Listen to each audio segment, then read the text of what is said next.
cool. All right.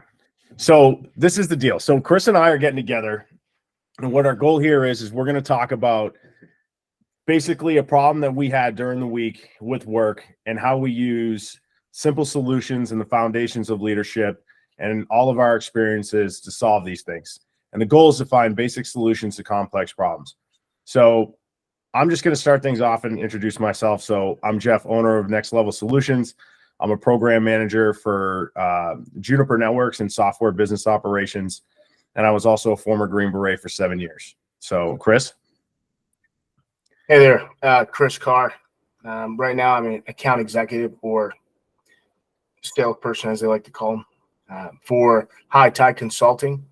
We're a third-party Salesforce integration partner. Before this, I was in the Navy as an officer. Spent a bunch of time doing time overseas and on a ship, being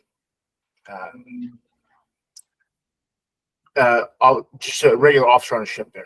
But yeah. Cool. All right. So really simple. This is basically unscripted advice on how to solve problems at work, right? So I'll kick things off. So I've been dealing with a program that we've been working on. We're running through a proof of concept and things are going good. And last week I was up in Boston actually for it to kind of like close the loop on some things, meet with some people, and everything was going good. So one of the things notoriously that I run into is scope change and a lack of communication to deal with it, right? Like we're driving towards closure, we're almost there, all of a sudden scope change, right? There's expectations change. And I think what's like, that's going to happen, right? There's going to be dynamic changes in any scope, especially like executives are going to want something different. That's totally fine. Like that's going to happen. Your environment is going to change. Doesn't matter where you are. Corporate America, battlefield, it doesn't matter. Your environment's going to dictate. But you have to set clear expectations, which is done by communication. And when you don't have that, it is like complete dumpster fire. Like it is insane. So the way it ultimately got solved was we had to call a core team meeting and got a bunch of different people from all the cross-functional teams on there. And we're like, hey, what's the status with this? Like, because it seems like things have changed. Where are we going? What are we doing now? Like, are we declaring victory on the proof of concept right now? And ultimately, the whole team said yes. And in the back of my head, I was like, that's a bold move, Cotton. Like, I don't know if that's the way. But all that aside, we ended up getting a better understanding of, we finally communicated across the lines. There was these new expectations set. The POC was only becoming one aspect of it, which evolved from the beginning where it was, the last proof of validation for this program, which was fine. But it's like zero communication, right? So one of the biggest things that I think that need to be solved is, regardless of how tough a conversation might be, there needs to be clear and concise communication. There has to be. Like, you have to communicate change. If you don't communicate change, you're not going to achieve the goal that everyone set out to be.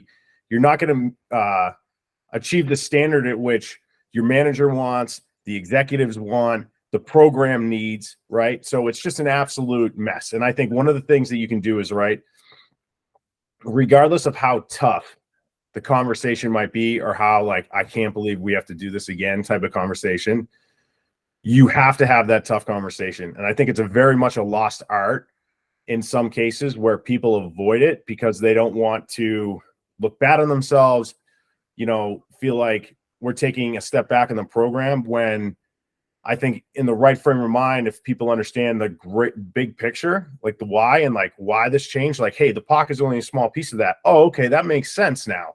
Not that just like things change, this is what we're doing. Proper communication is going to be a part of that, right? Like, and I think the bigger takeaway out of this is having the tough conversation is a key aspect in driving towards a win or success in a program or whatever. So what are your thoughts? So to me, it kind of sounds, and there's two perspectives you can take from it. There's a perspective of being a team member which you were part of. And then there's this perspective of being the leader of either probably multiple teams, which is the person who probably should have communicated the changes to you all so you knew, right? I'm just going to go back to something that my father always kind of told me, and it was like a thing when I was a child, but I brought it up a lot when I was an officer and in my time at work too. Whenever I had any sort of issue at school or whatever, and I knew that something was going to come up where my father was going to come to school and he's going to have to talk to people, he always said, I'm going to look to you and I need you to tell me the truth, because once you tell me, I'm going to understand the situation and then we can go from there. Because if you don't tell me, I can't be on your side to help you out. So that idea and that concept really stuck with me to when I was an officer in the Navy, because a lot of times when I told my team, because I was a leader of multiple small teams of 2 to 5 to 1 to 10 to hundreds. And what I would tell them is that when a situation comes up or something bad happens, I need you to tell me, because when I have to answer for the consequences of this situation, I need to know the ground truth or extent of the situation so I can communicate in a way that doesn't affect you all, or that puts us in a good light, or that saves the situation, or give you more perspective so you can go back and fix it in a way that still gets the job done for us and the people we answer to. AKA bad news doesn't get better with time. Bad news doesn't get better with time, as It well is as like hammered in the military, right? the only thing that happens with bad news is that if the person who is last to learn bad news, right?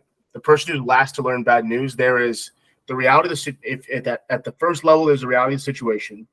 At the second level, there's you telling the person really what the situation is. So now you've kind of filled some stuff in with your context. And at the third level above that is they don't know anything. They're told last. And now they've filled up that difference between reality and where they believe the situation is with their own imagination and suffering in their mind. And so without filling that space first, they're going to fill it with whatever they want.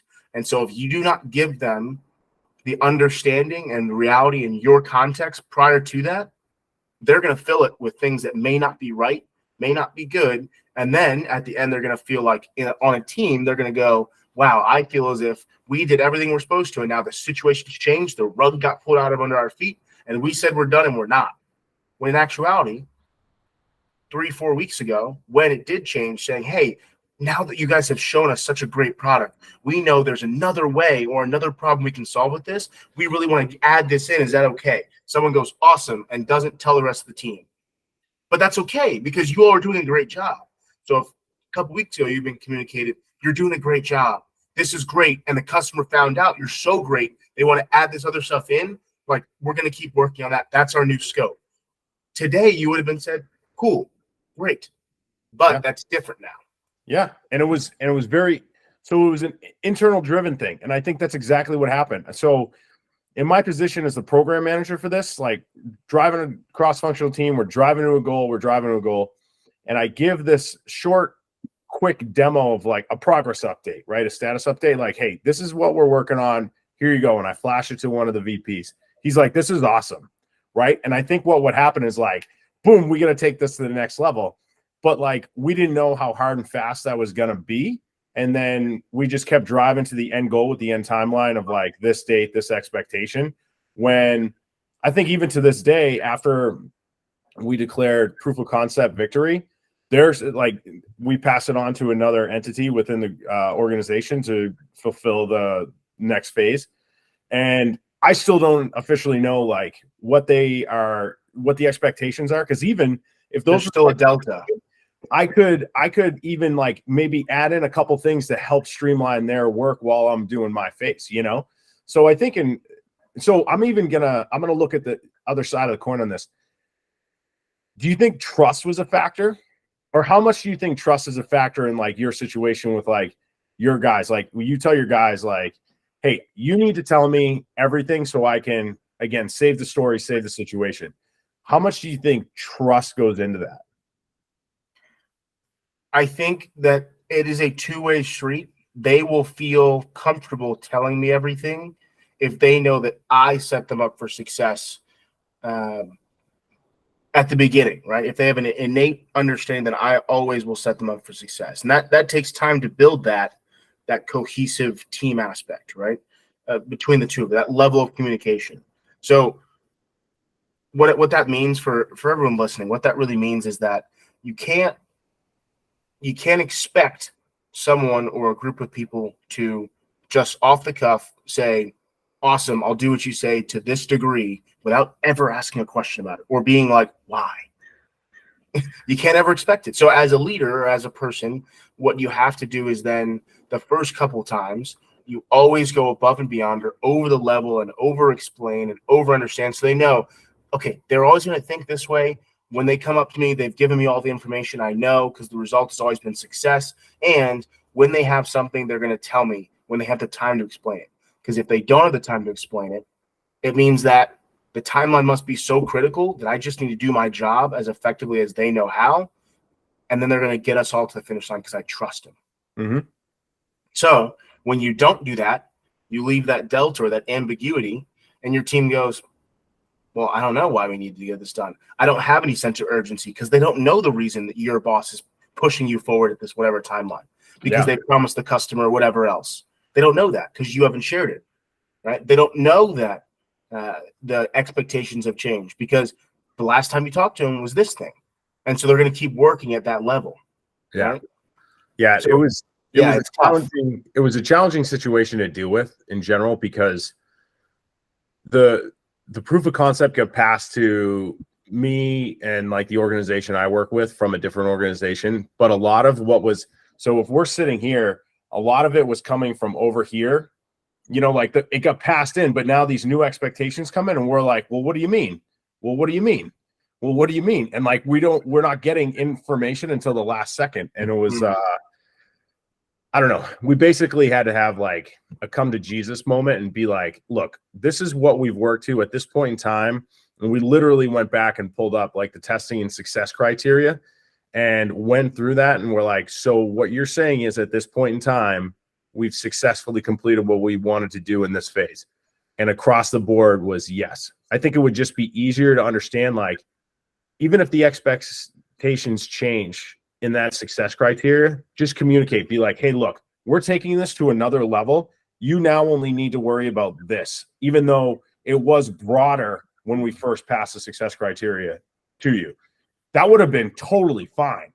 Yeah. But like lack of communication, like completely just crushes momentum. It crushes morale, because then you had like, is it a waste of control? I do what I needed to do. No control, right? Like you don't know what you're supposed to be doing essentially, right? You don't know the bigger picture. We always talk about, and we will later for everyone listening to, is like the why. Why are you doing this? That drives a sense of urgency, that drives towards a common goal. So if you don't know why or what is happening, it's tough to like get your head wrapped around it as a critical thinker or a problem solver to understand like how you can add value when you don't know what you're actually trying to solve, Yeah. So, all right.